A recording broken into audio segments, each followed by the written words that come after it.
Lesson 8. Thank you for continuing to carry on how to make good friends and make your mark. Kind of a way of looking at true success from some of the ancient wisdom to the incredible success that Dale Carnegie had in putting together his ideas. Bringing some of that modern wisdom from that up to the up-to-date moment of what we know about life and business and life projects today. Finish this sentence, please. It all comes down to. Okay, can I do that again? It all comes down to. Now, Dale Carnegie said, well, it all comes down to, winning friends and influencing people. That was the major way that you would find success. It all comes down to what? Now, what I want you to do is eventually you, if you're going to be a person of influence, are going to have to come up with a real understanding of how the world works in terms of the human condition and how people work and how they respond and what they do.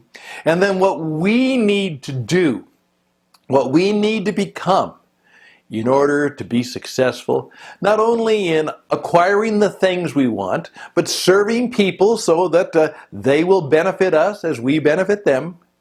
And ultimately that, when all is said and done, when they bury us, they will mark it a positive. It was good that you and I were here. The world's a better place because we were here.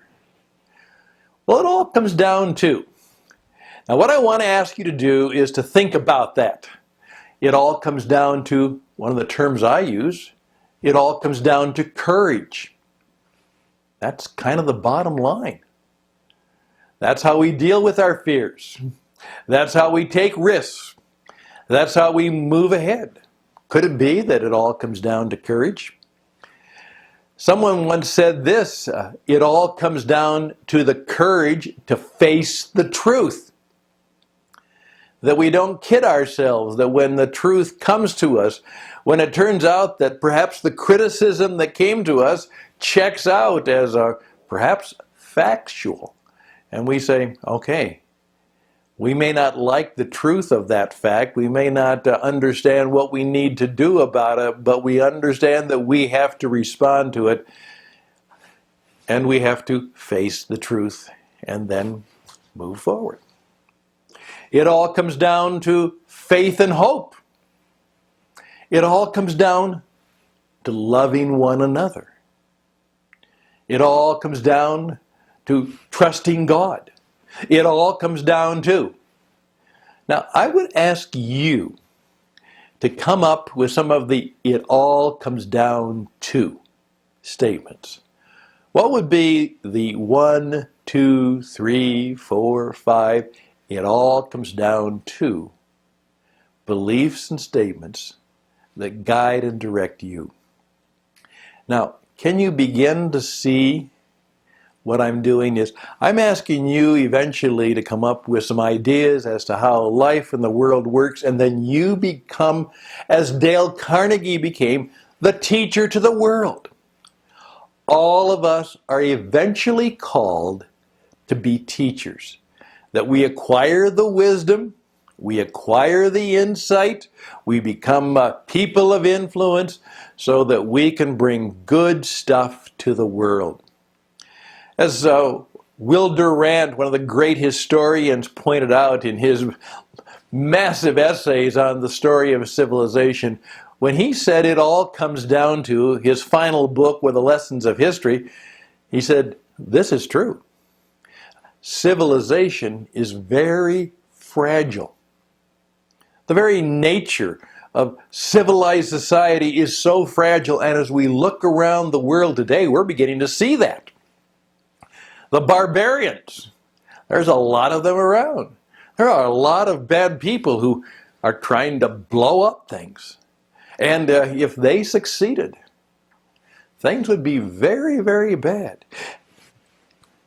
Will Durant said we're only maybe a generation or two from the law of the jungle, from the old stage of barbarian civilizations. No law, no order, no civilized society. Well, only through good teaching to values and ethics and principles and faith and civilized society get carried on. Lose a generation and you may lose civilization. Just some things to think about. And you know what? You are called to think deeply on occasion. Now, I'm simply going to use one expression which I know is true when it all comes down to. It all comes down to energy. Personal energy. We are human beings who obviously have limited amounts of physical and emotional, maybe even spiritual power. We are not people who have everything. And as someone once said, is that idea of having everything.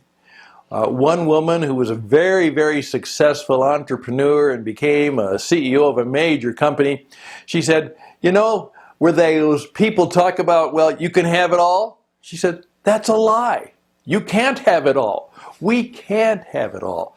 Our lives and our world and society does not work that way. We have to make compromises in some way. We have to make trade-offs. We can't have it all. Now, when it comes down to energy, we need to find ways to create, sustain, and pass on energy. Now, I'm going to simply ask you to think about that. And I want you to start looking around at people who all of a sudden you realize, yeah, there's a certain energy or intensity about them. I want you to look out and be more aware of people who seemingly have energy in their lives and in their life experience. Would you do that? Just start noticing, start observing people who have energy in their lives. Now, how do we sustain our energy? Well, I'm going to give you maybe 3, maybe 4, maybe 5. It all depends on how much time we have here. But very simply, here we go. First of all, is more and more we are discovering the importance of the obvious, how much sleep we get. We are now discovering that 4 to 5 hours of sleep is not really at our best. More and more, the people who study this say, you know what? That old 8 o'clock, go to bed? Well, maybe that's not a bad idea. One very successful gentleman told me that once a week he goes to bed at 8 o'clock and he gets caught up. We need 8 hours of sleep to have the energy we need. Obviously, the diet that we have. Obviously, the amount of alcohol we bring in. As much as it may make us feel good, it's essentially a depressant. Always think in terms of exercise, not as a weight reduction thing. Because a lot of that we're beginning to discover is kind of out of our control. And all of those fads and all of those fancies and all of that stuff, essentially, yes, calories in, calories out. A lot of our metabolism and our body makeup has something to do with that, but the purpose of exercise is to create energy. And energy by its very nature attracts people. Spiritual energy, emotional energy, physical energy. Pick up the pace, walk tall, smile. Those are all things that create energy not only in ourselves, but they tend to engage others. Now, I am not going to be able to give you in an exercise like this all of the things for you, because you are very different. That's why you get a physical checkup. That's why you understand your own body makeup. That's why you understand some of your own body chemistry. You do all of those things But the primary thing I want to ask you to think about is, what is my energy level? Where am I getting my energy? Also ask yourself this question: what gives me energy? And then what takes my energy? Occasionally you will find that there will be a lot of people who will give you energy, and they are what I call VDPs, very draining people. The man or woman who's successful is consciously seeking, how can I create physical, emotional, spiritual, relational energy? How can I communicate it to others? And how can I sustain it? And how can I keep producing energy in my life and in my life experiences? That's just the insight. Yes, it all comes down to many things, but I can tell you for sure that one of the things it comes down to, if you really want to make good friends, if you really want to have what you need to go out and make it in a very difficult and complicated and complex and fast-moving world where things are changing all the time, indeed, it all comes down to energy.